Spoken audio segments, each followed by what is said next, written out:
Instagram famous already. I was always Instagram famous, mate. Born out the womb.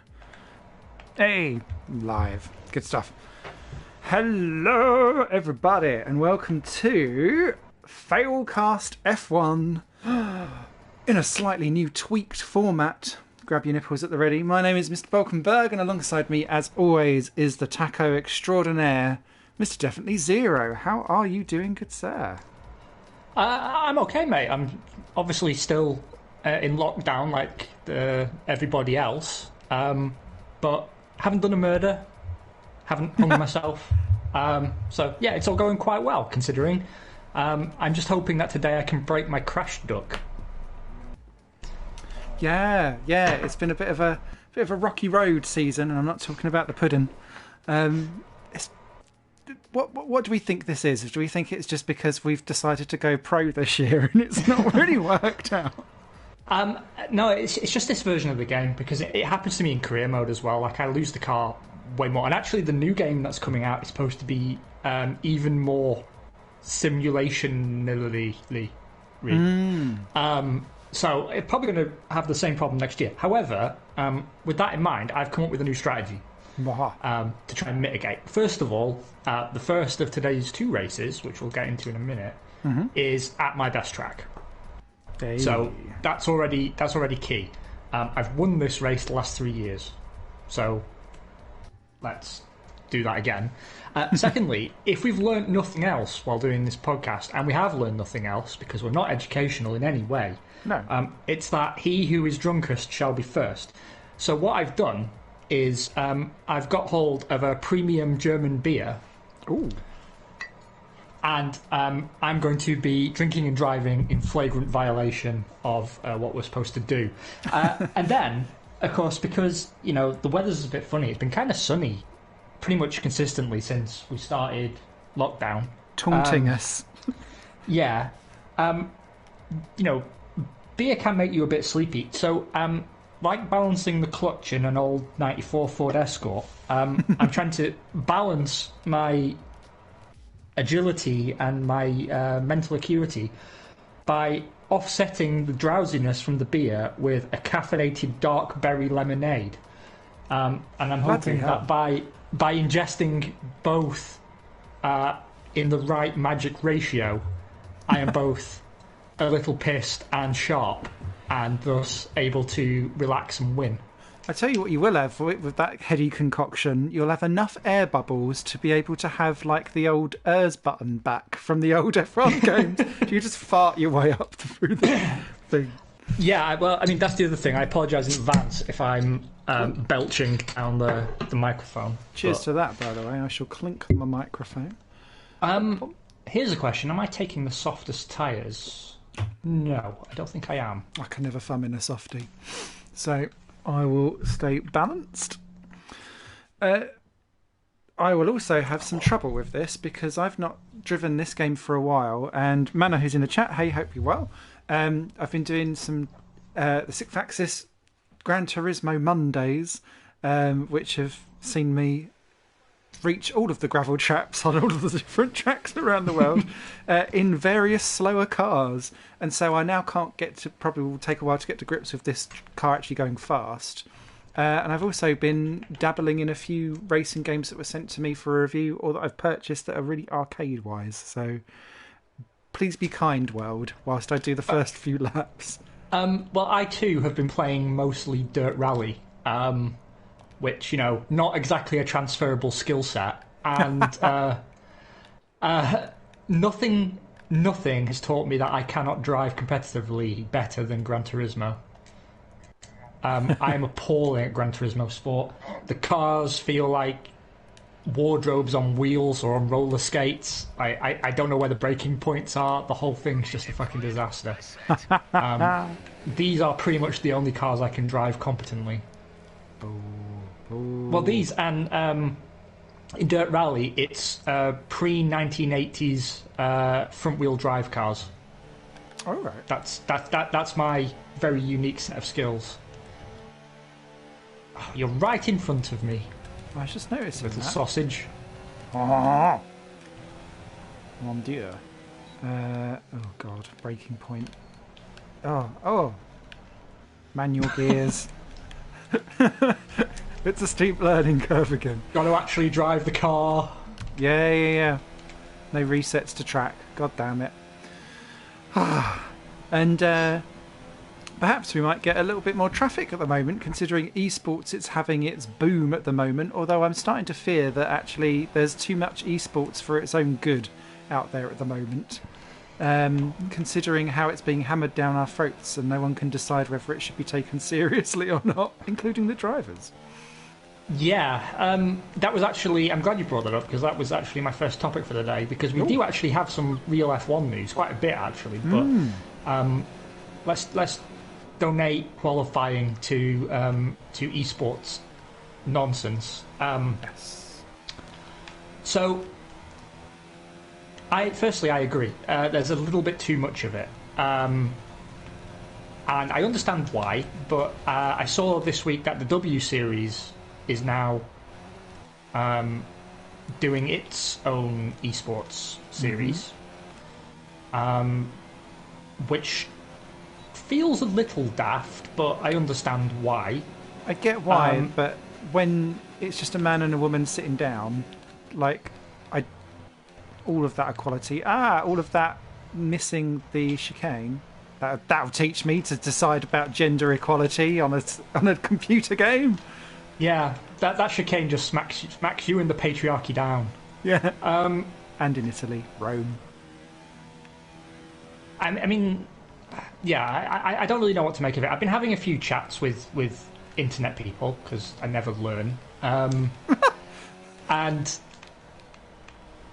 you know, I saw people under the Formula E coverage asking, why is damage always turned off? And it's like, that is the stupidest question. Have you seen how that race started? That's why. That is why. It was just a disaster, and I don't know how much longer real drivers can go on embarrassing themselves with no consequences. Because since we were last live, there's been quite a lot of controversy, right? The Lando Norris IndyCar one being the biggie, I think, because especially because in the highlights afterwards, they've completely airbrushed that whole moment out, because it was starting to have real world consequences, and we've seen people now lose sponsors in real life because they've said and done stupid things on stream, racial slurs, all of that kind of stuff. You just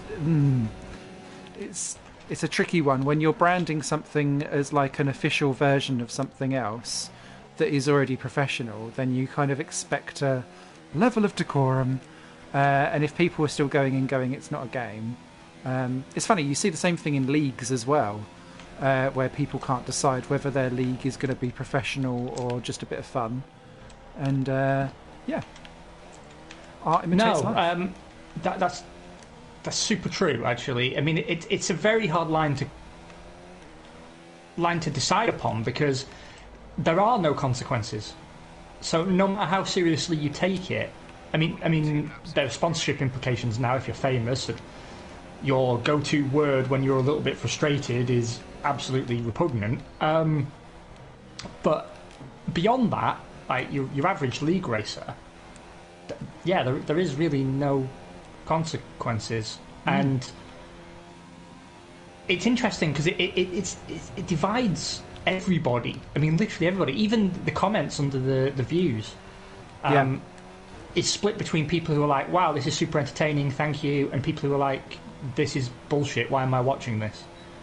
Yeah, and like, can we have a separate channel so I don't have to be enforced with this into my notifications and things like that? It's proper Marmite. The likes of which you can only be rickrolled by, I think. And what would annoy me if I was a serious sim racer is, since this lockdown happened, the F1 official esports series has been going, but I haven't seen fucking hide nor hair of it. Yeah. Have you noticed that? Like I've seen no more. I mean, I'm glad, don't get me wrong, I'm glad they don't have, like, take a look at the track with this guy you've never heard of who's sat in a chair. Because, I don't want to see that. I don't. It's not that their skill isn't honed. It's just that it's kind of lame. It's very game specific, and there's nothing more annoying than having a sport that's all about going at and being like all dramatic, and then you've got remember when Brendan Lee won the very first thing that was all going on, and he made me feel like I could almost aspire to be a fit person one day. And now, like, he's back for a second year, and they've all, or whenever it was, and they've made him all like, oh, look at him, he's the star. And you can tell F1 was just like, you've got to lose the moobs, because he came back and he was like 50% more aerodynamic next time around. And there's nothing worse than that. Yeah, no, I completely agree. I did notice that. I mean, the problem I always have with him is that I find him fundamentally unlikable. He does have that kind of smell me face that you just want to punch. Well, no, it's more that, like, if I'd just been aware of him through esports, then I'd probably, be indifferent as I am to most esports racers. But I've encountered him on Twitter. I've never interacted with him directly, but I've seen him around, and he just comes across as a kind of a dick. Problematic. So, yeah, I don't know, the whole thing's just a mess. I mean, like, what the hell happened to Rudy Van Buren? I used to race against him. Yeah, well, I think you did as well, or your team did at least. Yeah. I mean, I'm somewhat familiar with him. We weren't exactly best buds, but we've interacted before now. But he was McLaren's fastest gamer, and he was signed to McLaren for some reason no one could adequately explain. And then he was in Race of Champions and actually did pretty good, and then just disappeared off the face of the earth. And he's not even in the official F1 esports. Instead, we've got like footballers and Jeffrey Boycott's dad and whoever else they could find. None of that makes sense to me in any way, shape, or form. Excuse me. So I'm friends with the guy who runs the Haas Esports stuff, because he races in other stuff that goes on, and that we've been part of before. And they're kind of, the way how the whole F1 esports stuff is all pulled together is way too slow on the uptake for everything. They don't really trust it, really, either. And so they're much more intent on trying to farm things out elsewhere to see what works and what doesn't, and then to try and like go, oh, we'll jump on that bandwagon. But I feel like the F1 channel, The Race, or the Motorsport channel, The Race, has kind of jumped ahead of everyone and now has saturated the market, because I saw the other day they were doing like DTM throwback race, and I was like, this is very niche, and there was only 30 people watching, and I was like, I feel like we have milked the titty dry. No, I mean, the only one that gets real views is the not the whatever GP ones. Yeah.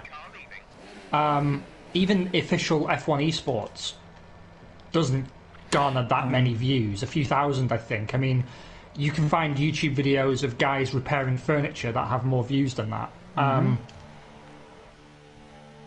So I think it may get quietly dropped in the next few years, to be honest with you, because esports in general went through that kind of thing, right, where very briefly StarCraft 2 was supposed to be big money.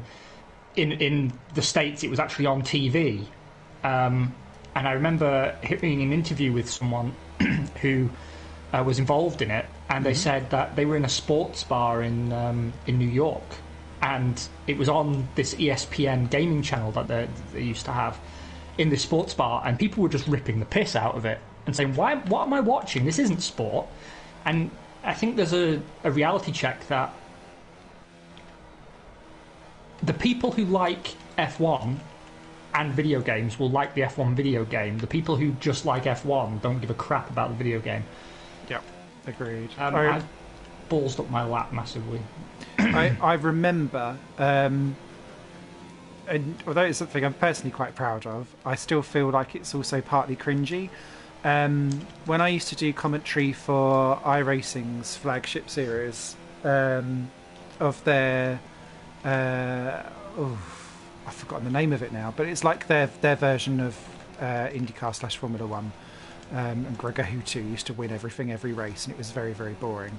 But we were put on in all of the live venues after the Canadian Grand Prix because they had some, I think it's Lucas de Grassi and someone else, Connor Daly was in it. And we were broadcast everywhere, and I was like, gosh, you've got like tens of thousands of people watching you right now. Literally no one had anything good to say about it because it was just put on in the background in bars. It didn't lead to any traction for the actual thing itself, and that was like its prime audience. You're marketing it to the wrong section of the wrong half of the demographic, in my mind. But I don't know. That's my little mind. And here's the other thing. Like I have to say that I've watched one or two of the the F1 esports series, right? And the racing is actually genuinely good. I think Freddie Rasmussen for Red Bull, I think he's put some very interesting moves on people. Mm-hmm. The fact that I know his name is a sign that he's probably done something right. It's just, even though it's on paper good racing, it's just still hard to give a crap about it because they're not risking anything. And then to compare that to the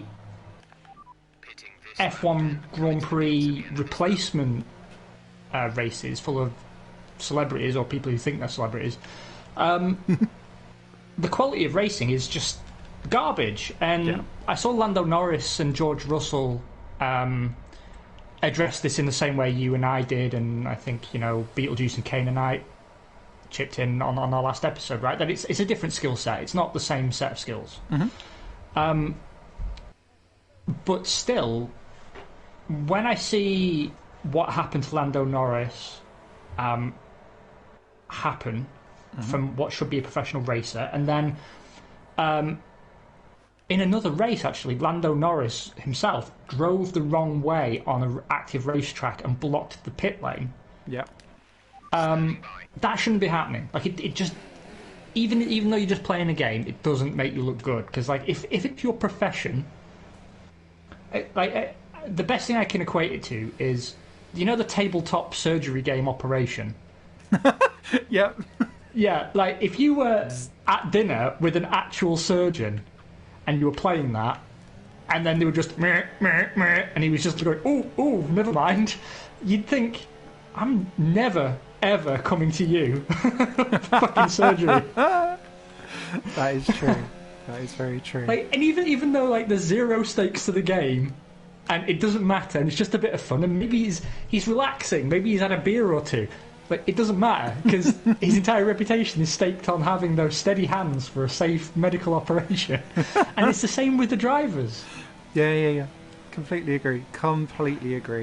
I'm glad you appreciate the comparison, Caden, mate.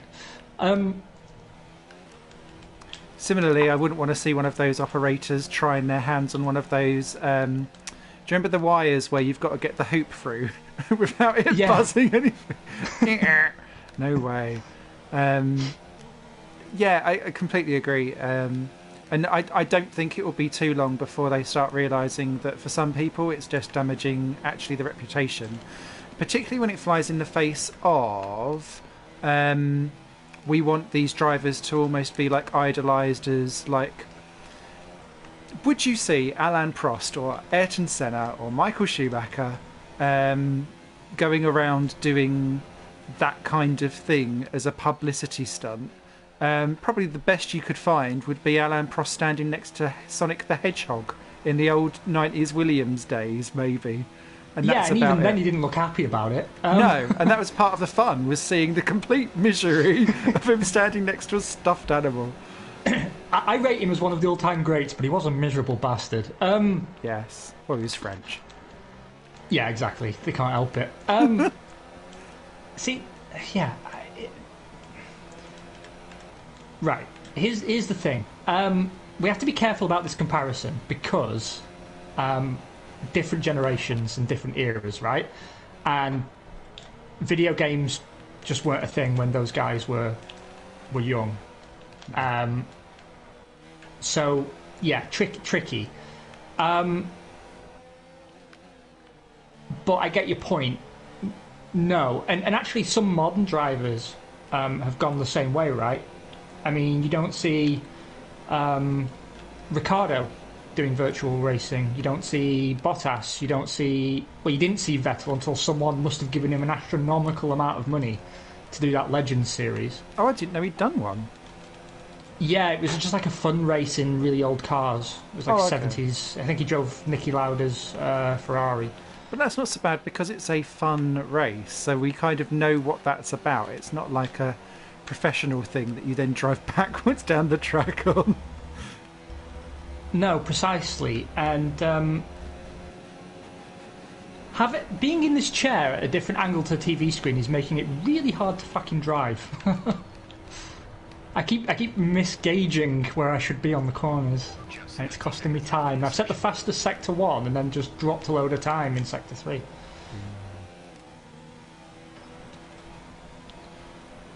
Alright, let's try that again. No, I totally agree. Like you just... I don't think you'd see anyone who was serious about their racing taking part, generally speaking.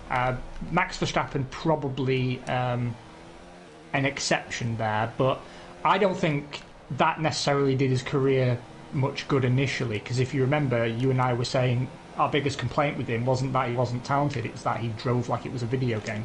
Yeah. And that's why he was having so many accidents and so on. I mean, fortunately, he's snapped out of it, and we've been gifted with a sensational driver who's put on some phenomenal displays, but still, it's anyone's guess whether it was a help or a hindrance to him that he spent so much time, not even on sims, on games.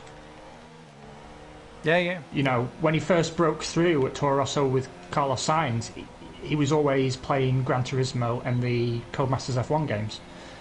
And of course, you and I love those games. We've been playing them for 10 years, but it's not transferable. No. We are also not doing this for a living all day, every day. It's fucking lucky we're not doing it for a living, because I'm not very good at it. Third, I'll take that. I'll have 6th. I'm not confident around this track at all. Oh. I don't think I can win, though. The Mercedes just have a power advantage because they're making up all their time in the final sector. Yeah, they're crazy in this one. And just in case people who are returning, we are doing 2 25% races with a single 18-minute qualifying session to make sure that we finish this season in time for the new game. Yep. I'm actually quite excited for the new game. Again. I've been deciding who I want to bring in as my F2 teammate for my team when I build it, and it's likely to be Delatraz, obviously, my Twitter chum. But I was also thinking, maybe Guan Yu's as well. So it's going to be a toss-up between the two. Do you know who you'll pick? Will you bring in a Schumacher? Going full on 90s. Exactly. Right, why on earth... would you two Jeff, if you're going to offer me a strategy, at least give me a workable... Why on earth would I come in twice on a 25% race? Does it want you to do on lap 6 or 7? 6, but I'd rather go to 7. Okay, to be honest. I'll stay with 6 then. I'll give you the... You get priority. It says it's slower, but it lies. It lies. From the mouth of Bernie, it lies. Right. This is the part where we shut up. Mm-hmm. I'm going to tilt my chair. Good luck to you as well, sir.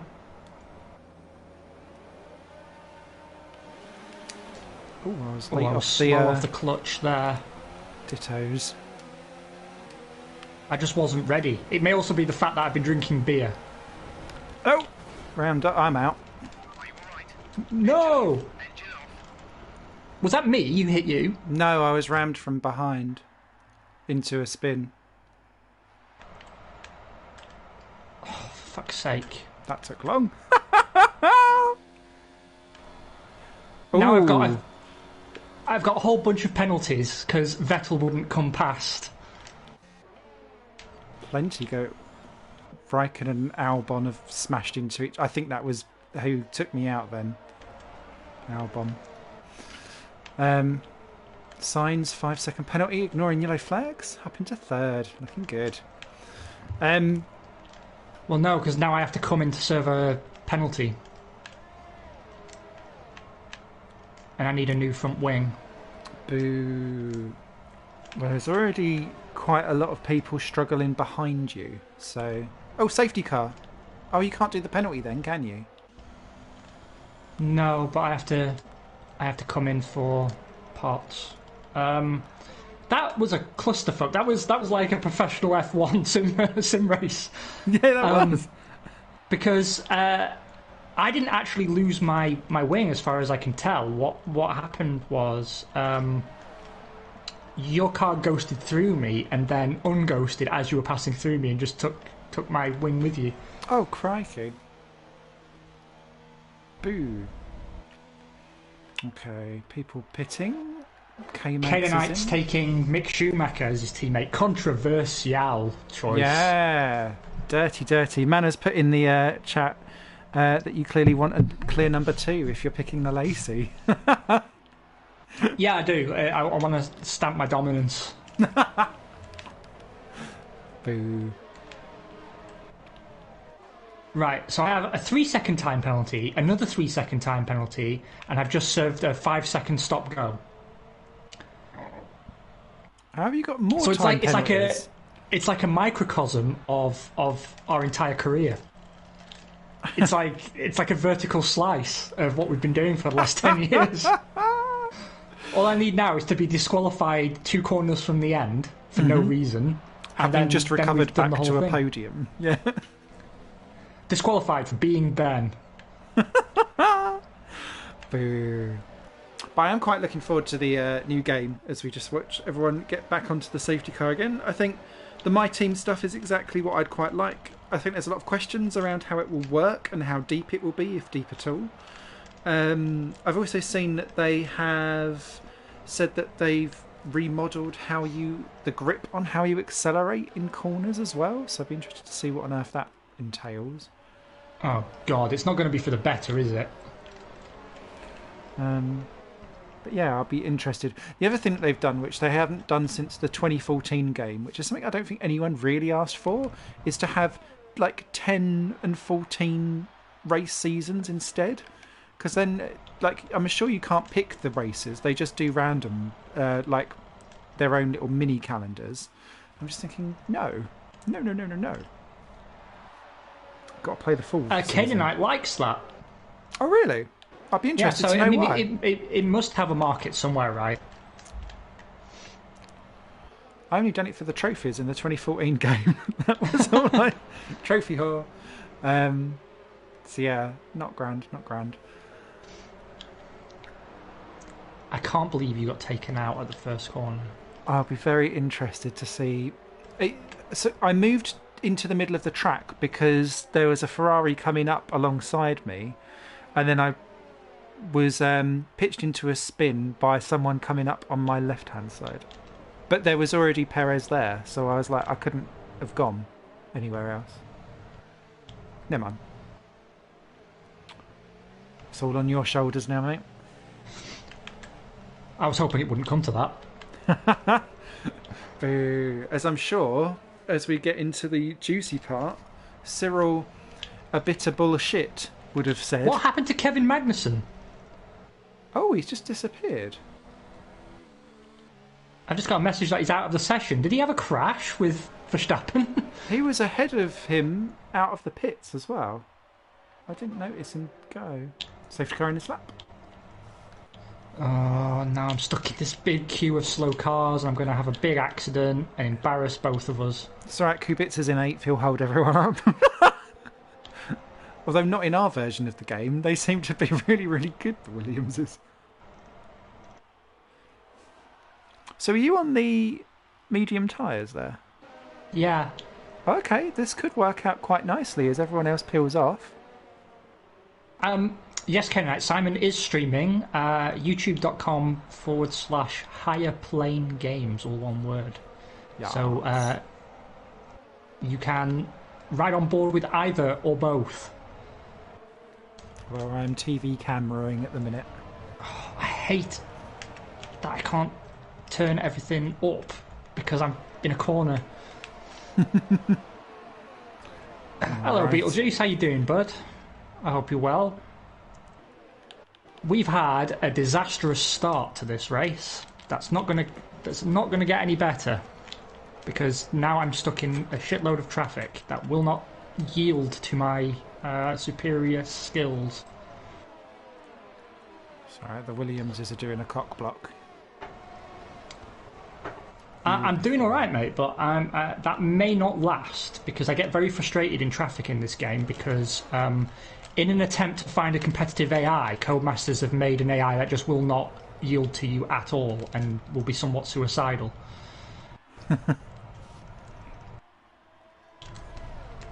And I had to go so slow to not go into the back of Raikkonen that I lost grip and now Verstappen's passed me, so...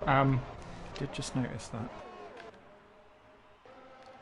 It's all good. It is all good. And he properly flew past me as well. Like there was no way he was going to back out of that move. Right, let's see if I can get somewhere now. I've got a bit of breathing room.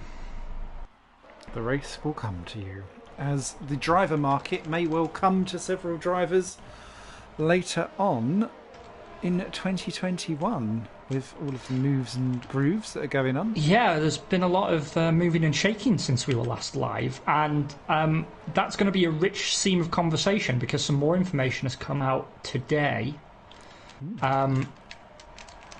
What is going on with my brakes? There is proper 2x2 action going on, so I imagine they've all slowed up.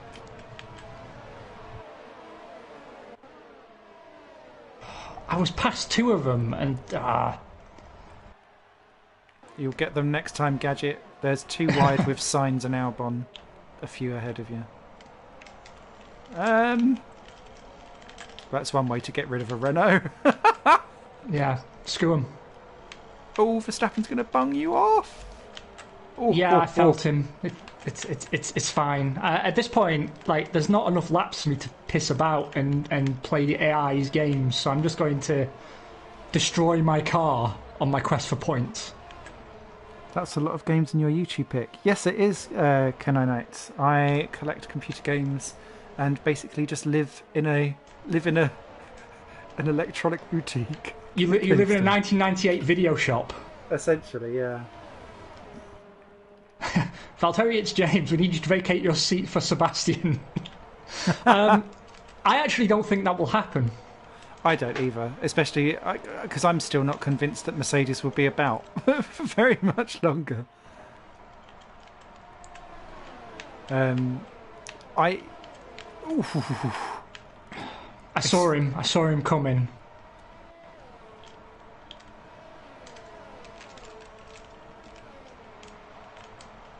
Kimi and Carlos, stop it.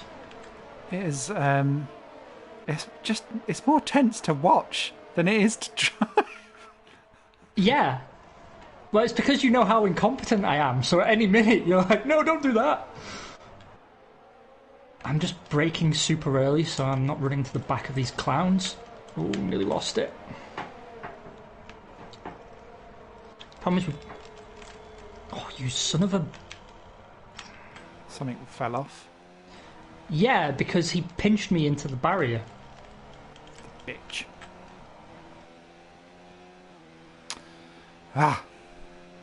Boo. So, whilst you catch back up again, I'll just kick off our conversation on the old driveroo market. So, yeah, please. The big one here. Oh, Ricciardo pitted in all of that, by the way. So you're not last. There's been obviously a big mover and shakers, all for the 2021 season. I don't remember drivers moving so early in a season. Technically, I know the season hasn't even begun, but even at this point in the year, the last time I remember such big moves happening was when... there's 3 wide going up ahead, by the way. Was when Alonso had decided that he was moving to McLaren in 2005, and he still had 2006 to do with Renault. And I can't remember it being so early, their switches going on around. No, and like normally these are teams that even if the deal's done, they won't announce it. So it's kind of, for fuck's sake.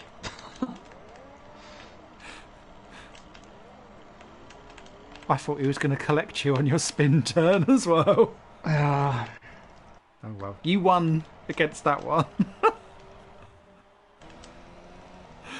Not all my races are a write-off, mate. All of them.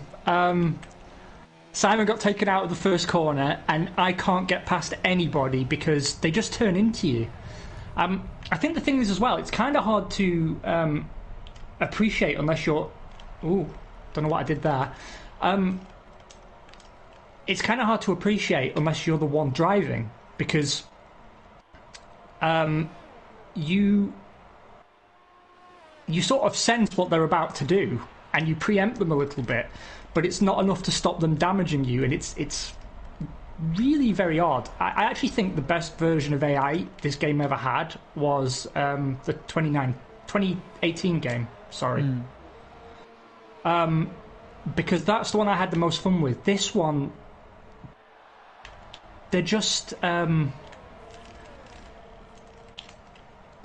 first of all, they're not playing with the same physics set. So if you ever get into... And you can test this yourself with the game, right? If you try and nudge someone round on this game, it's actually really hard. It's like they're glued down on train tracks. Whereas all they have to do is slightly brush you and you're... in another postcode.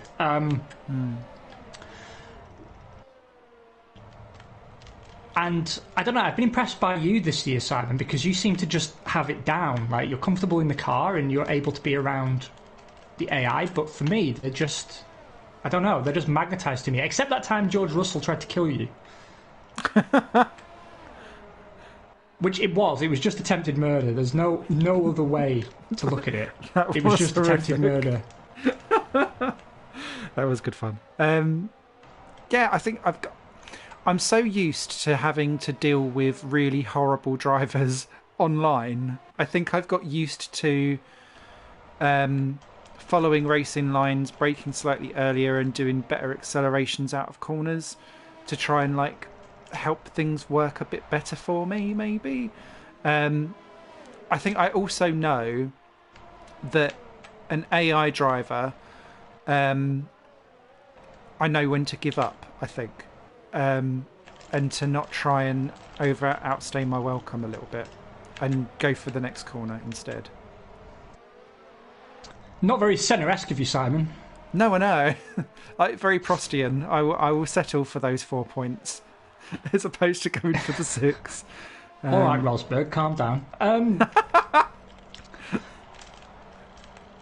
Right, so now I'm through that corner that's been giving me trouble. Let's get back onto some real F1. So, yes, yeah. First thing is, I totally agree. It's unusual for such moves to happen so early in the season.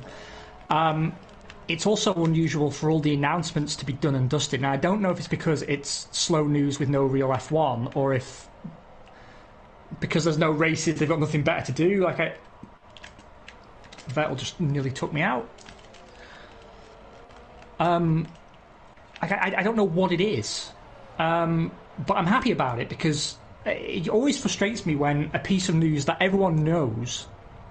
Is this a McLaren 1-2 at the moment? it is. That's 2 phenomenal. bits of 3. They've both just pitted though, which I don't see actually working because they're going to double stack. Well, works for me.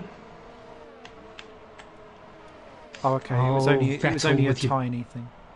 With your Durs.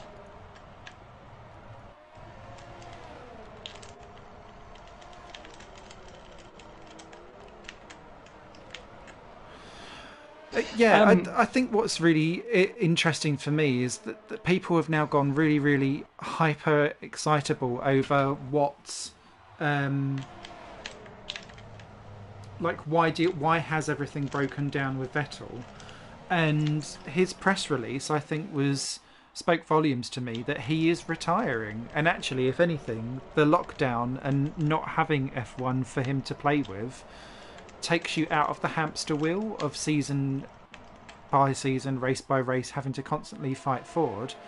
And actually, he's done, and having the opportunity to disconnect and stay at home has made him realise that actually he's quite happy for the quiet life.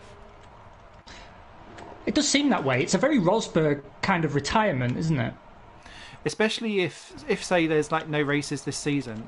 There's been a rumour going around that actually Vettel won't even race this year, and he's trying to get out now, which would be interesting. I mean, honestly, I thought it would turn out to be a Ferrari decision because, well, there's two rumours about this, right? Mm-hmm. One is that this is partly because the Ferrari this year is garbage. Mm-hmm. And that rumour was persistent during testing, right? And even Mario Binotto, or whatever his name is, mm-hmm. Said this car is not what we hoped for. Yep. And so, that kicks people off saying, well, this is actually a great thing for Ricciardo because being overlooked for Sainz, if he was overlooked and just didn't turn it down, mm-hmm. That's gifted him what seems to be increasingly a competitive McLaren drive. Mm-hmm.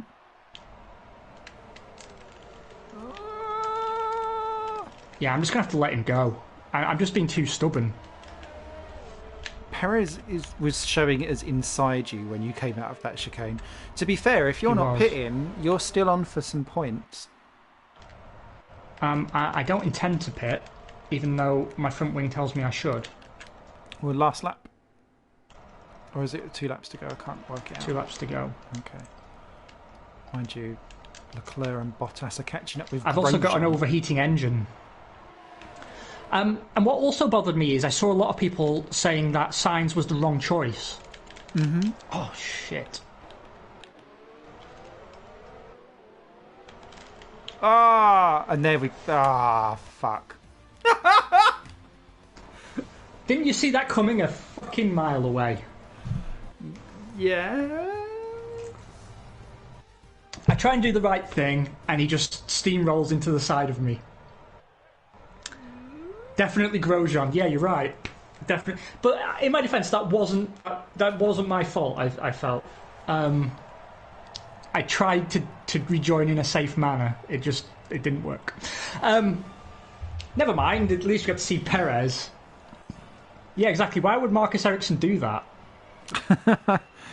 Kenny Knight has put in, I think Brundle knows what's going on. Vettel's on the way out. It sounds like he's done for now, at least. But, right, now I can think. Now I can discuss this properly, right? Mm-hmm. Yeah, I saw a lot of people saying Sainz was the wrong guy, or that it was done off the back of one good season at McLaren.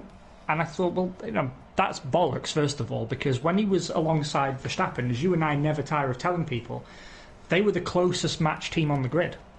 Mm-hmm. Sainz was toe-to-toe with Verstappen and holding his own. It's just Verstappen was handpicked as the chosen one before they even sat in a car together. So, I don't know why there are so many people who just inherently think he's rubbish. Because I don't think he's really been having seasons that would incline to think that. I mean, he's had bad races, but everyone has bad races. Mm-hmm. But likewise, even at Renault, he pulled out some great drives.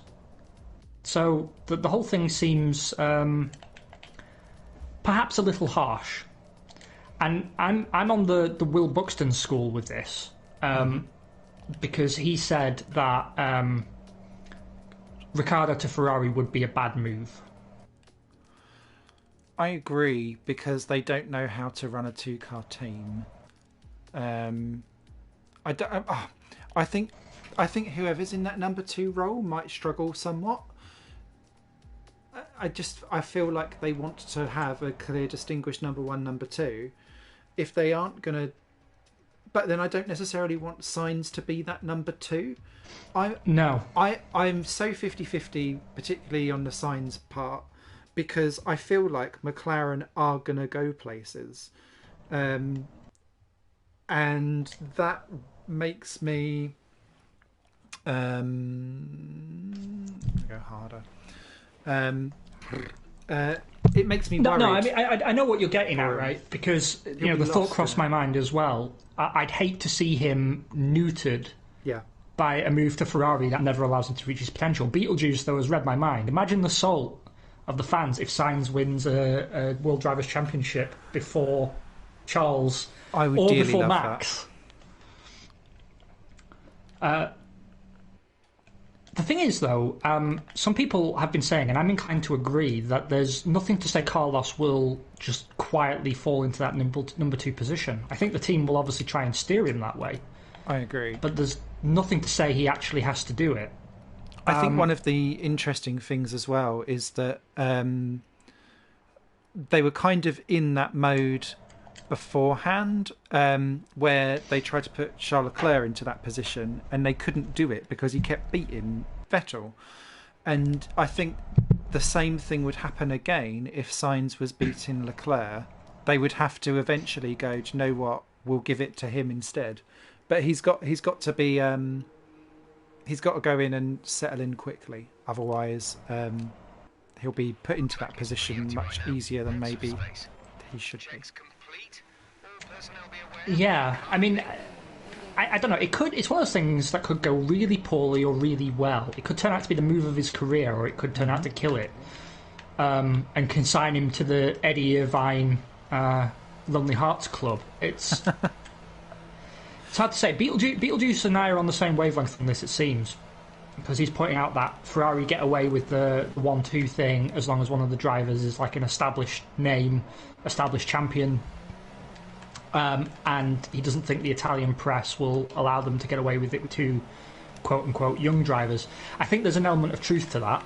But I think the fans in general got really fed up with Ferrari last season. Mm-hmm. Watching them not even almost, watching them deliberately screw over Leclerc because it wasn't what was supposed to happen. Yeah. And the years before, when they were screwing Kimi over. Mm-hmm. So I think there's definitely truth to the fact that they won't be allowed to get away with it anymore. And the idea of Carlos going up against Charles actually does give me the tingles, because that could actually be very, very, very, very good to watch. Agree. The question is, if Ferrari have gone off the boil, does it end up then leading nowhere? And has he perhaps vacated the most desirable option just to go to the prancing horse because it's Ferrari? Is an off the boil Ferrari better than a coming on song McLaren? I wonder. And I would say no. And of course, it's robbed us of Carlos and Lando. Yeah, although Ricciardo would be the only other person I can think of who would kind of get that kind of brotherly banter back again. But then I'd also say that Ricciardo is actually quite ruthless in how he'll get a team around him. And I think Lando might actually come out of this quite bruised. Yeah, I don't think Danny Rick will be as brotherly as you put it, and I think that's a great description towards Lando. I think it could actually damage Lando pretty badly if Ricciardo wipes the floor with him, but I'm not even sure that's necessarily going to be the case. But I think particularly this time at Renault and the time alongside Max, I think it's changed Danny somewhat, because he's gone from being just sort of the kind of happy-go-lucky Dan of the past to, like, he still tries to be jokey, but there's digs in there, and he seems a bit frustrated, and I don't think that's going to make for a particularly cooperative teammate. I'm sure, or at least I hope, they'll get along well and it will make for some good fan-friendly content, but there was something special about having Carlos and Lando alongside each other, because it just seemed to be the absolute perfect synergy for the team and the sport, as much as the interpersonal relationship side of it. And I was just going to say, also kudos for Carlos on, even if it's just like for press and stuff, that's how you leave a team. If you've seen his thank you video and all of that, I don't remember anyone else doing anything or going out of their way like that elsewhere. So yeah, really, really impressed with that. I think he did it exactly the right way, and McLaren reciprocated today with Zach Brown saying there is absolutely zero bad blood about him leaving. But yeah, I mean, if I was Zach Brown, I would have tried to keep them together. Yeah. Because it not only was it good for the fans and the social media and whatever, it worked within the team. They were getting improving results. There was an experienced driver leading the way, but someone that took Lando under his wing and was helping to develop him. I think that was a team with a lot of long-term potential, and now I think that's risked somewhat. That said, I am happy for Carlos. This is probably the opportunity of a career, and he may go on to show that it was the right thing to do. And I sincerely hope he does. The one thing I won't forgive him for, though, well, actually it's Vettel who's to blame for all this, is the news that's come out that Liberty are going to pay the wages of Fernando Alonso for him to come back to Renault. If this is true... that is some Bernie shit going on, but it also doesn't surprise me, and I'm also already fucking over it. Yes, this has enraged my blood, and I really hope that it doesn't happen, but I would be utterly unsurprised if it does. I could see it happening, but I sincerely hope it doesn't. And I was saying on the official F1 Facebook group thing, people were saying, oh, well, Alonso is the greatest and whatever. And I was like, no, they shouldn't be giving money to a singular team like that. Mm-hmm. And if they really want to spend the money, spend it on making sure we still have 10 teams next year.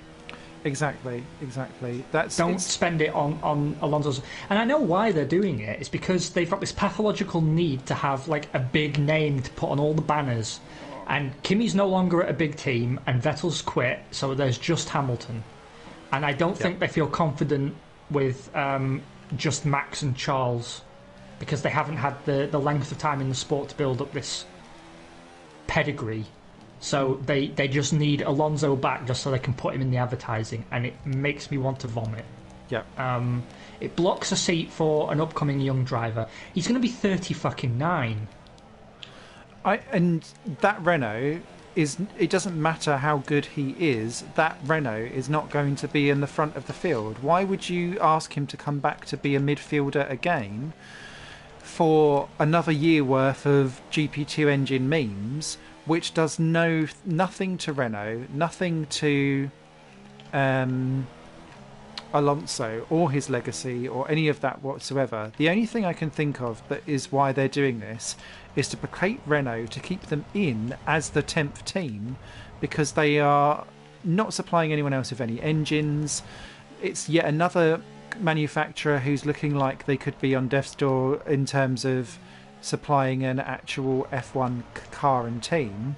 And if they know that Mercedes is looking at exiting at some point in the future too, that leaves F1 in a very precarious position. My other thought around this was also it's to make sure that Alonso stays around so that there's Spanish interest for when the Spanish F1 team cops along in 2022. There's a Spanish F1 team? We're still looking at the... it's still apparently going ahead, the Adrian Campos stuff for 2022. Adrian, have you not learned anything from HRT? You tried it before, mate. It doesn't work. Because if there's no Spaniards will turn up for the Spanish race if there's not a lot going on, and they'll wheel Pedro de la Rosa out of retirement again, won't they? Pedro, my boy. Now this is just fucking tragic, right? Why on earth aren't they talking to a team like Carlin? Because I'm sure we all remember, because it's not like it was well, actually it was 10 years ago, but Adrian Campos won an entry into Formula One with all the new teams in 2010, and spectacularly by F1 standards, ran out of money before even building the car.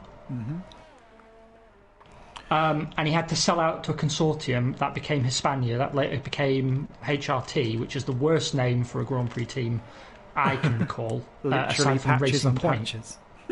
Yeah, that's true.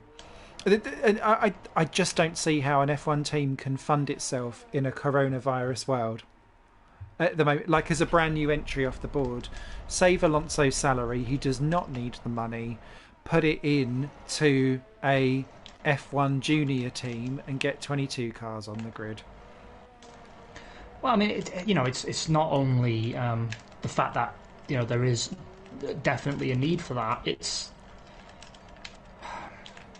just another sticking plaster because they refuse to fix the fundamental problems. I mean, they had to fight Ferrari to get the budget cap reduced again, which they finally agreed now. They've gone from 175 million to 145 million. The budget cap was supposed to be 40 million. Yeah.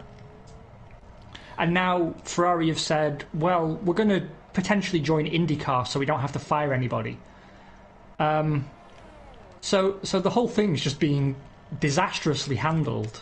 And there's no attraction for new manufacturers. So the teams that we're getting as potential new entrants are some random team from Asia that aren't going to be producing their own engine, and Adrian Campos and his dentist. Because Collis will be back. Yeah. Back market team, no money, Colin Collis. That's what happens. You drop your business plan, then you go, what this really needs is a Dutch dentist to come in and run it. And then he's the first name in the phone book. That sounds delightful to me. I struggle. Beetlejuice points out what you're saying, well, I guess what we're both saying, was also true before coronavirus. So it just makes even less sense to be entering as a new team now. Absolutely. And apologies, I may have just merged the Asian one and Colin Collis all together, but my point stands for either. This isn't the time to wage business in. We're going to have a ginormous recession. We were on course for one anyway.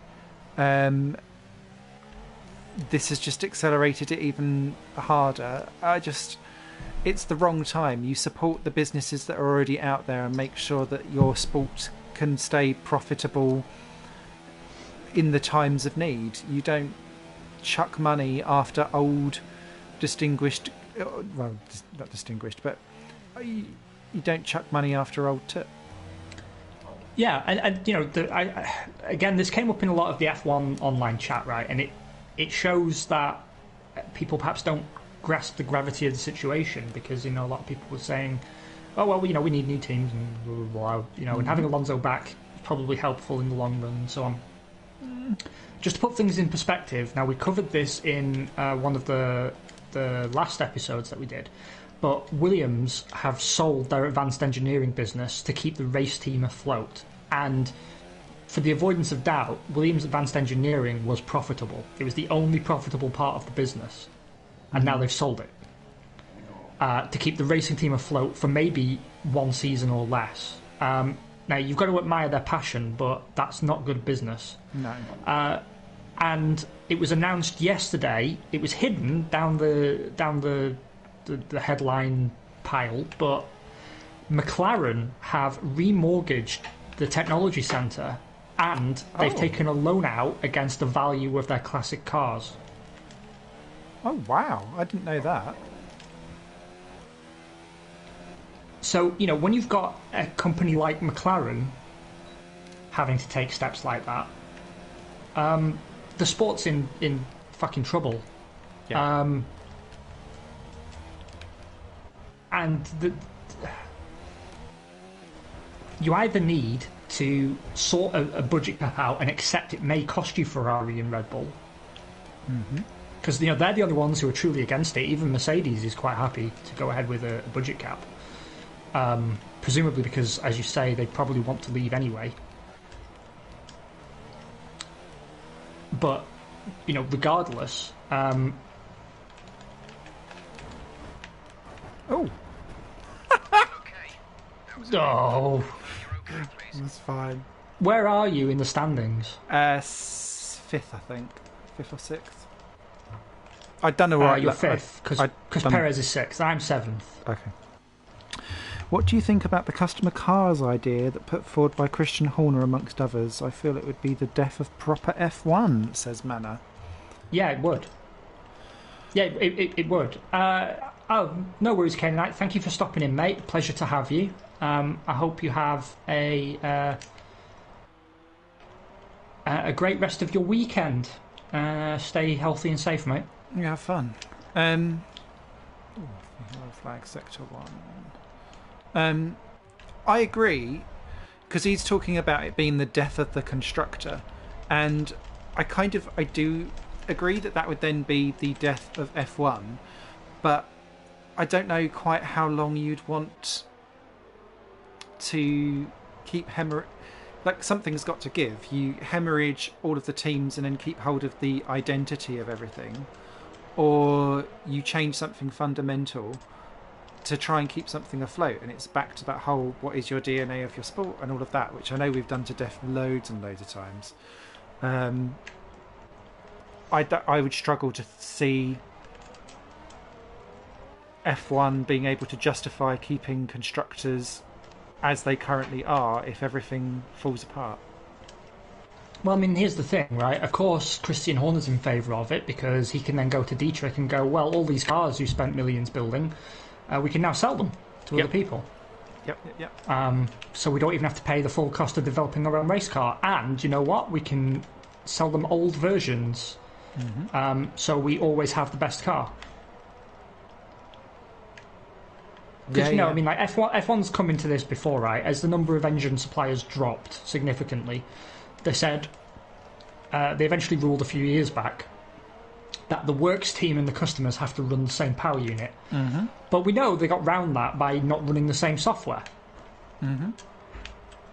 So a Mercedes in a Mercedes car is producing more power in real terms than a Mercedes in the back of a Racing Point. It's a fairly open secret. Yeah, I don't know. The sport's in a real fucking mess. I predict within the next 5 years we're going to be doing Failcast Formula E instead. That's my honest prediction. Boo. We might be doing... No, it is, because, like you say, you and I have been talking about this, I mean, at least since 2012. At least since 2012, when it became clear that the new teams just couldn't compete. You and I have been having this conversation in one form or another. And F1's just sort of pinballed from one bad solution to another.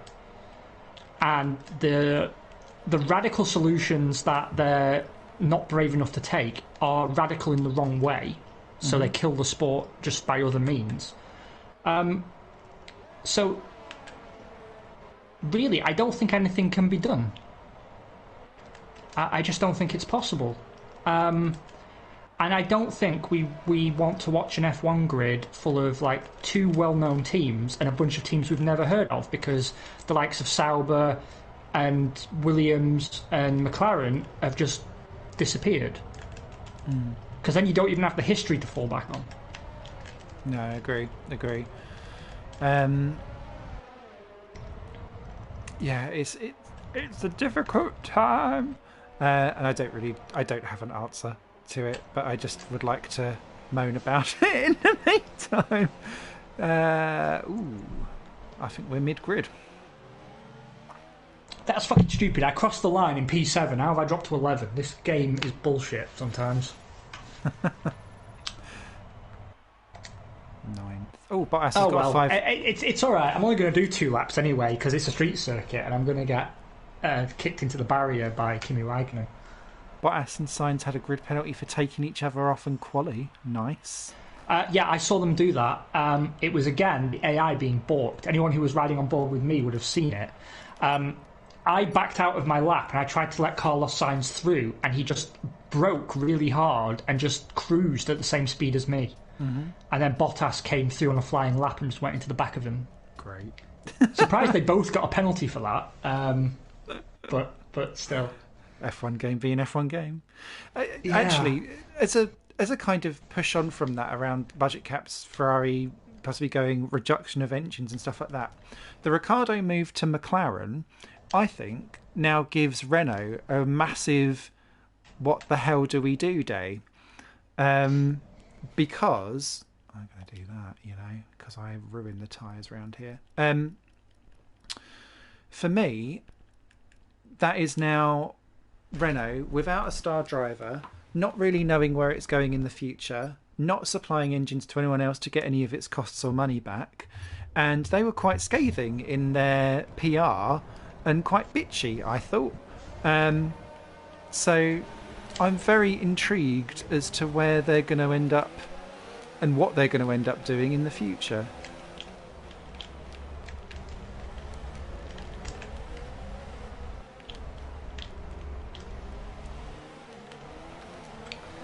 Yeah, but I mean, that's down to Cyril, right? I mean, Cyril is a pretty bitter kind of guy. Yes. I'm surprised, honestly, that he's held on to his job through the last 3 years. Agree.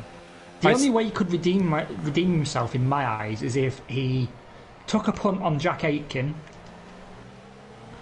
or he brought back Nico Hülkenberg. I wonder if Hülkenberg would say yes or not. I wonder. Well, I mean, he was actually in the news just 2 days ago saying F1 is still a return to F1 is still the goal. Oh, okay. But I don't know what that means. I mean, what's going on with Haas as well? Yeah, that's a good point. Are they sticking around?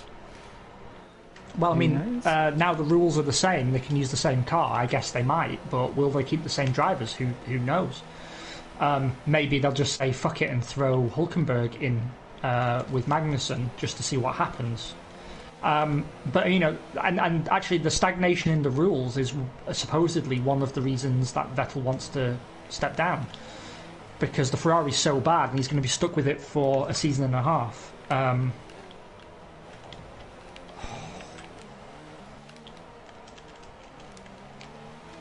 had to scratch my nose and it made me crash. Oh no. Have you still got all your bits?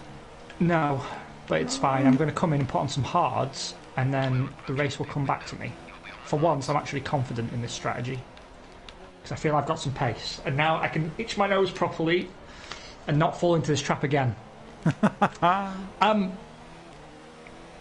Yeah, I mean, I'm honestly really curious to see how these parts all fall into place, whether we're just going to end up with a season with more Mercedes ingrained dominance or not. Mm-hmm. I'm pretty sure McLaren and Mercedes are going to be a force to be reckoned with. I'm not sure what's going to happen with Red Bull. Who knows what's going to happen with AlphaTauri now they're running essentially a Red Bull customer car. It is going to be interesting to watch. It's just it also feels like it's the beginning of like Yorkshire pudding's collapsing because you've opened the door. That's a reference only British people will get, but it just feels like the beginning of a slow, long car crash. Entertaining, but ultimately bad for the sport. Talking of entertaining but ultimately bad for the sport, what do you think of the double headers at the same circuits this year in the calendar with Silverstone, Bahrain, and I've forgotten the other one that's doing it? Honestly, don't care. Part of me would actually prefer that they just cancel this season. But I know that, like Williams have said, if that happens, we will go out of business. So I guess there's clauses in sponsorship agreements that they have to compete in all the possible races to get the money. So that's clearly not workable. But if we're going to have the same cars for 2 seasons, I'd rather just cancel one of the seasons, because I mean it's not going to be that fun to watch, is it? I mean, I'm not saying you'll get identical results. It's just I think the team that struggled with the tyres in round 1 is going to struggle with the tyres in round 2. It's a foregone conclusion. And I agree. I think it's a real missed opportunity that they couldn't try out some of the weird fandangled stuff that people keep on suggesting to either show why it doesn't work or if it could work. Things like alternative layouts, like Paul Ricard. I know we're not going there, but there's like 100 million layouts. The Bahrain 2010 endurance circuit can come back to torture us one more time. Like Silverstone, you could have, I don't know, 200 laps around around the Indy circuit or something like that, the national circuit rather. I was going to say Brands Indy. There's ways how you could shake it up, or you could do like you must run all 3 tyre compounds on this version, or you've got like you must run all 3 tyre compounds across the 2 races, or something like that. There's different ways how you could make it interesting. For sure, but I think probably their concern is that stuff like that will undermine further the credibility of that season's championship. Agree. Yeah.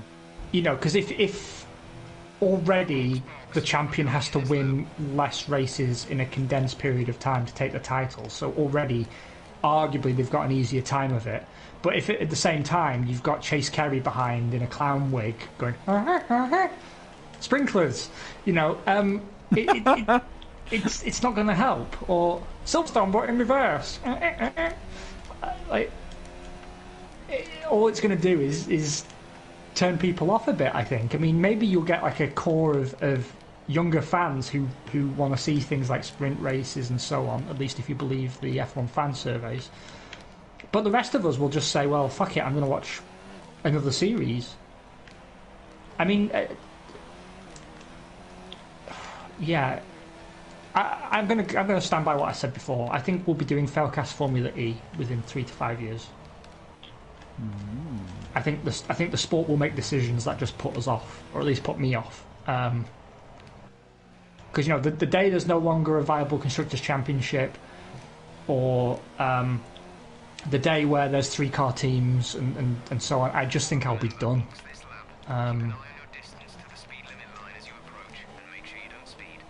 Because it's not that I'm a stick in the mud and against change. It's that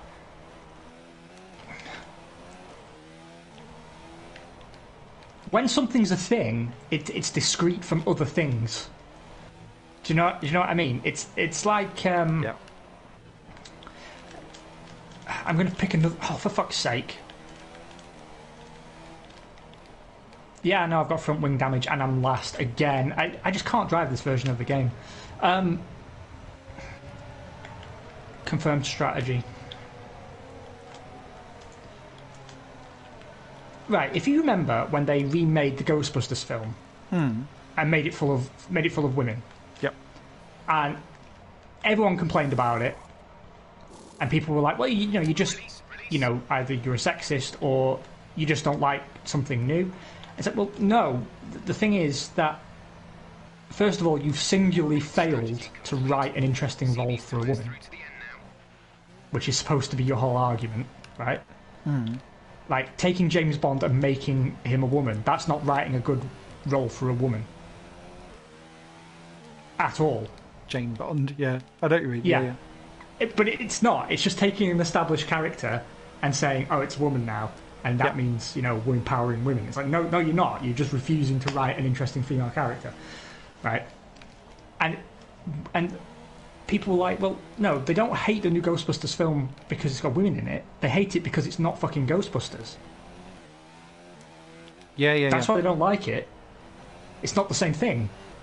And you saw the same thing when they redid Star Trek. And you got like the new Star Trek films or Star Trek Discovery, and I was one of the people who didn't like it. Now I didn't go on the internet raging and start attacking people or whatever, because that's just what dicks do. But I just didn't watch it, and it's because it's not Star Trek. Mm-hmm. It's something different, and it's great if people enjoy it, but it is not the thing that I like. And by changing something to try and include more people, what you do is you risk alienating the people you've already got.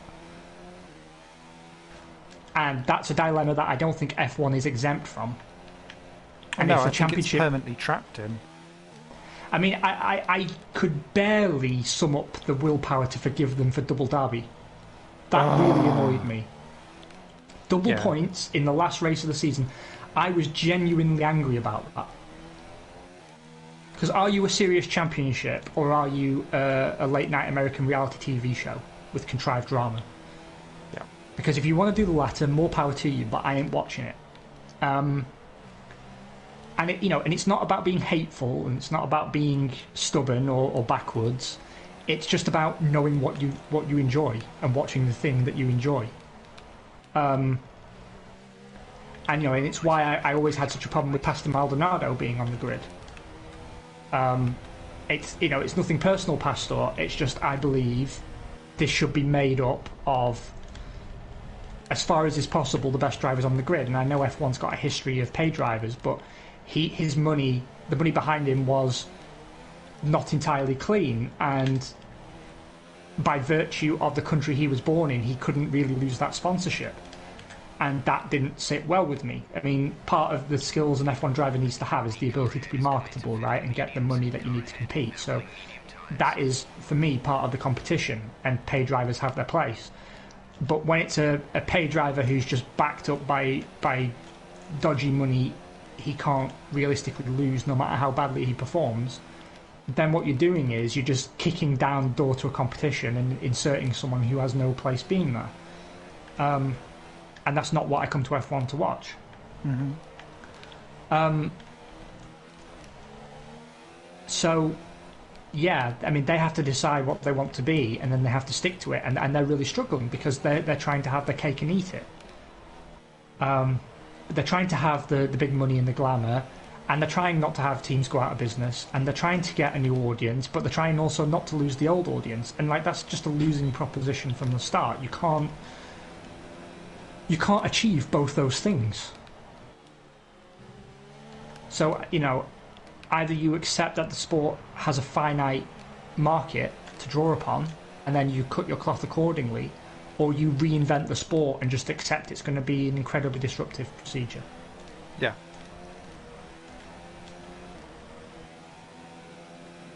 No, that makes perfect sense to me. And, ooh, that was a cut. Never mind. What was I going to say? And I think I'm slightly more open to changes than what maybe you are. Mm-hmm. Although, again, there's like certain fundamental things that I wouldn't really want to have changed. And constructors, for me, is one of them. But then I think I'm more flexible in how much I would allow a constructor, or the definition of a constructor, to change over a period of time. But then there's things like, I think F1 could survive without Ferrari. Yeah, for sure. But for other people, it'd be, well, if there's no Ferraris, what the fucking hell are we doing here? So whatever you change, you're going to piss off some people. And if you look at all the people in the old backmarker F1 groups that were on in Facebook, it's just full of people going, back when F1 was good. And then I wonder, actually, do those people still watch today, and they watch to be bitter, or do they actually not engage at all? And how much of that, like, online hearsay of people just going, I hate F1, blah, blah, blah, blah, blah, does that even... If they're already gone, then just cut the losses and move on without them and be radical with your changes and then define what your future sport is. Because otherwise, it reminds me very much of the government communications, that the conversations that I get dragged into with that day on, day out, because it's just people trying to pander to the most widest common denominator, and by then kind of trying to pander to everyone, you end up with stay alert, save lives, which means absolutely fuck all to anyone, whilst simultaneously being something for everyone. Yeah, I mean, not that we do politics really, but I couldn't agree more, because I thought it was an incomprehensible speech, and I've been quite charitable to the government about all this, because I'm not just a basher, right? Yeah. And I actually think they've handled it about as well as anyone could. Now, people say, oh, the death rate's really high. It's like, yeah, but we all live on top of each other. Mm-hmm. Like, it's a lot of people in a small area. It's not like other countries where people have got room to breathe. Like, the situation on the ground, because people were like, well, do you not think he bears some responsibility for the death rate? And it's like, well, no more than the president of Italy bears responsibility, because when coronavirus arrived in Italy, it happened to hit a community full of old people. Like, that's nobody's fault. That's just bad luck. It's just circumstances on the ground. You know, like, any more than, you know, in Germany and Austria, it hit young skiers first. And guess what? Young people are more resilient to it. So the first batch of infected people died at a much smaller rate and were able to fight it off more effectively. Then the countries end up with wildly different death rates just because of the demographics of the areas that were hit. Like, that's nobody's fault. No one did anything wrong or right. It's a virus. It's indiscriminate, and it's a pandemic we've not seen the likes of in literally 100 years. So, yeah. But that said, the communication has been fucking horrible. And someone was like, well, obviously he's saying just use your common sense. I was like, yeah, that's fine. You know, credit people with intelligence and have them use the common sense. Where I draw the line is, I want to know, if you're going to take me away in a police van, then I want you to be very fucking clear. I don't want you to leave it up to my common sense and interpretation. Like, if you're going to give me a fine or lock me up in a cage, then I want to know what it is you expect me to do. Yeah. And their advice is so fucking useless, because, you know, people were saying, well, they say, you know, if you don't feel comfortable, don't go to work. And I was like, have you ever lived in the real world?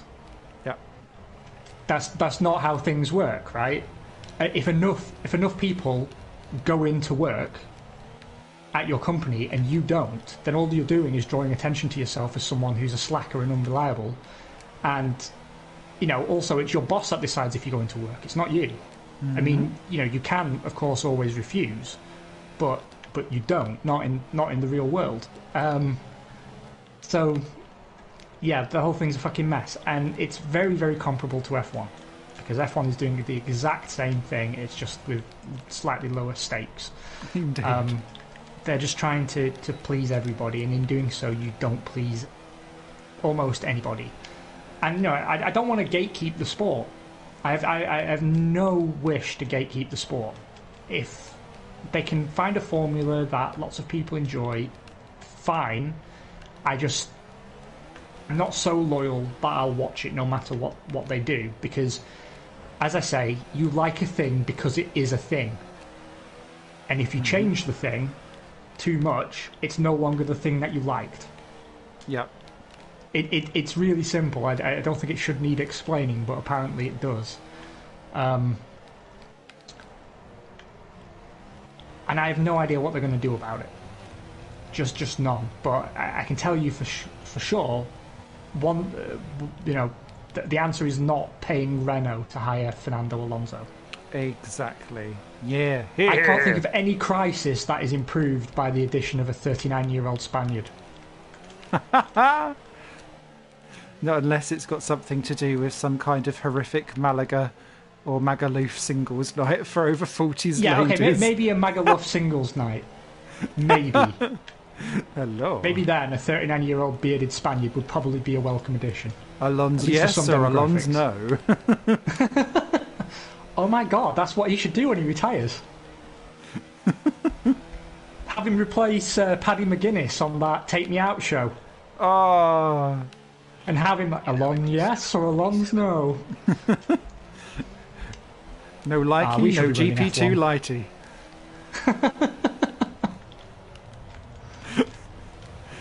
GP2 date. Yeah, this thing writes itself. I can't laugh too much. We're on a street circuit. Oh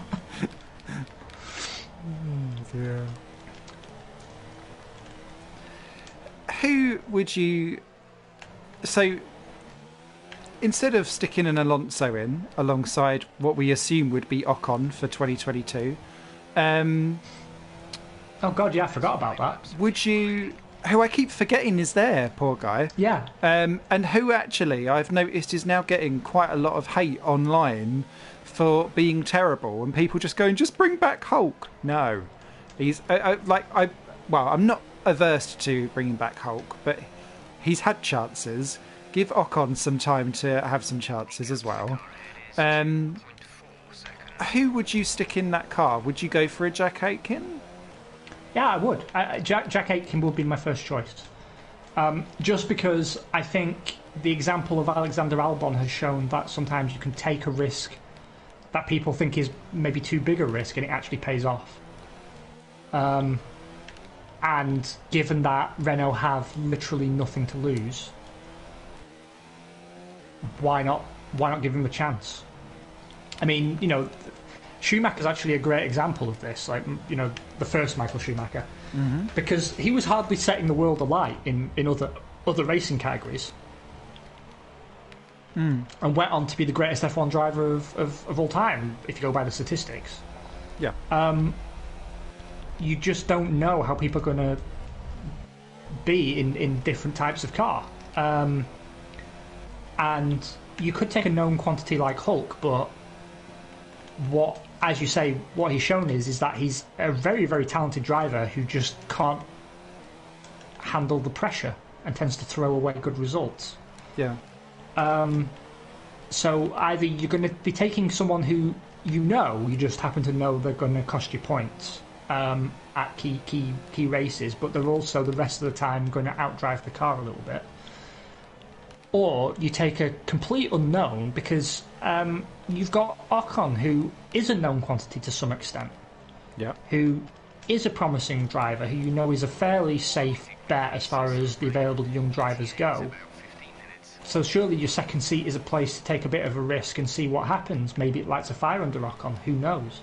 Yeah. Because the problem you have, I find, when you pair someone at the tail end of their career with a young driver is that it doesn't really light a fire under either of them unless the stakes are championship level, right? So, you saw Leclerc and Ricciardo do what they did to Vettel at the sharp end of the grid. But if you're, pooping around in the midfield, well, you've got no reason to pick a fight with each other.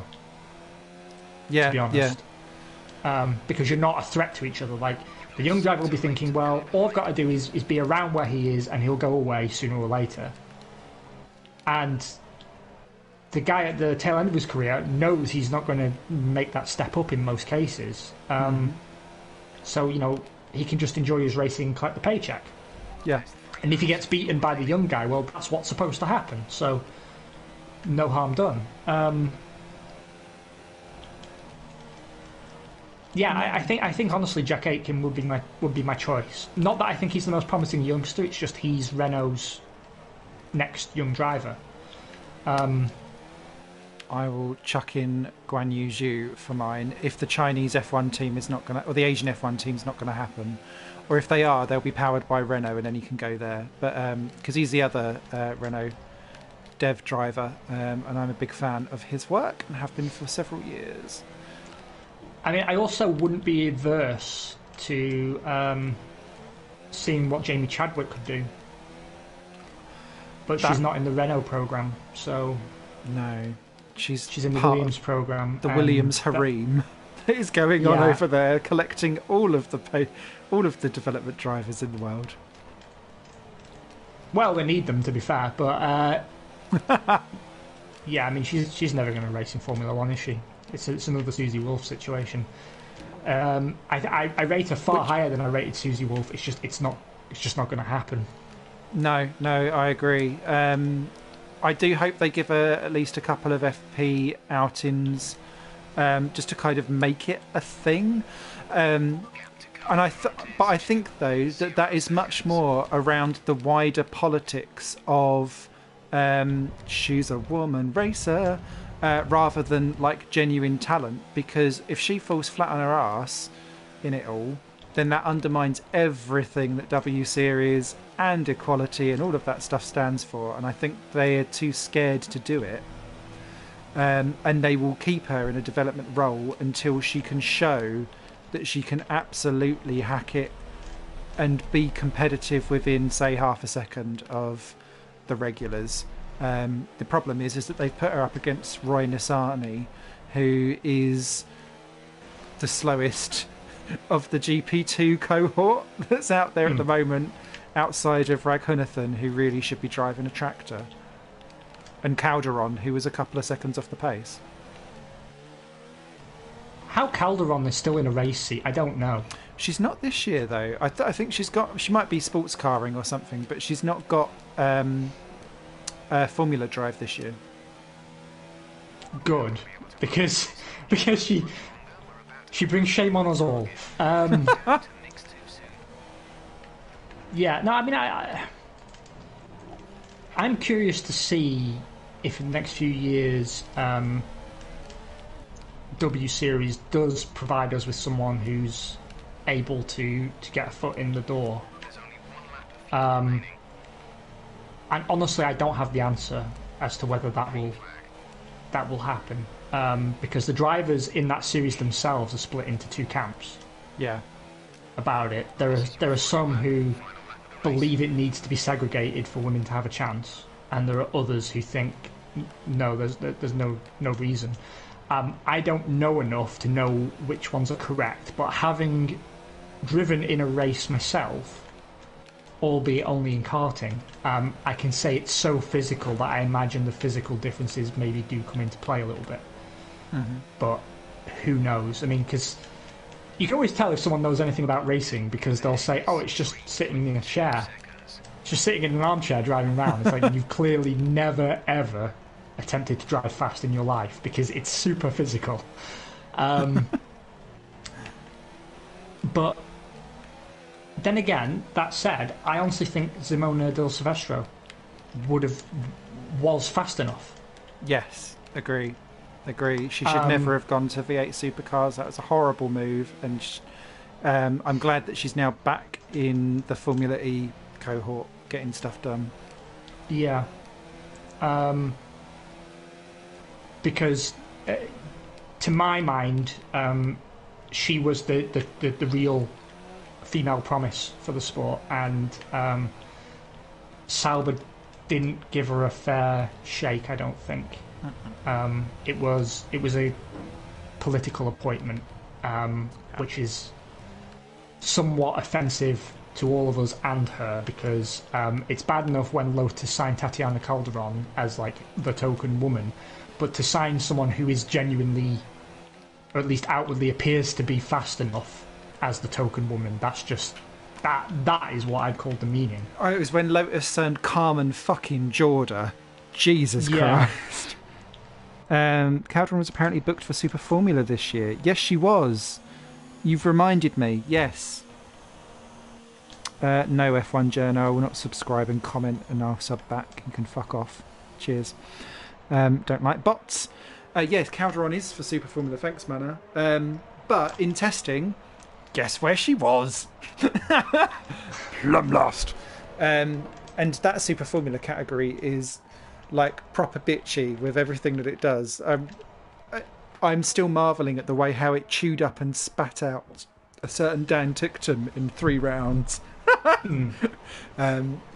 Time waits for no man in that Formula. You just reminded me, actually, that's something I wanted to talk about. Oh, Not specifically Dan Ticktum. I think he's had his time. You're gone now, Ticktum. You're gone. ticked off. No, what I wanted to talk about was all these driver moves that have been happening. What's very unusual about it is we haven't had a season to judge their current form on. Because you're only as good as your last race, and Ticktum's a good example of that, right? Yep. You can break your career incredibly quickly unless you happen to be Romain Grosjean. Who just continues to break it into smaller pieces, race by race, season by season.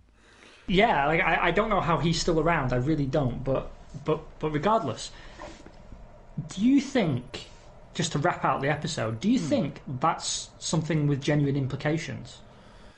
Or do you think it actually allows these drivers to go into their new teams potentially without all the baggage? I think it allows them to go into their new teams without baggage. What I do think is that it compromises everyone's 2020 with whatever we have of it as a season. Because why on earth would Renault share anything with Ricciardo if he's off to their chief rival McLaren? McLaren, whilst they may all love Sainz, will start to favour Lando because he's staying and Sainz is not.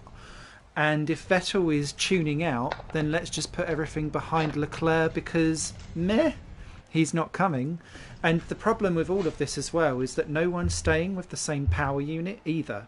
So you're not going to be involved in any of those discussions. And so whilst I don't think it will necessarily hurt them for 2021, I think everyone's 2020s will be compromised, and I don't think we'll be able to see the best out of any of them, even though mentally I think they will all be freer because they don't have that shit hanging over their head of where am I going.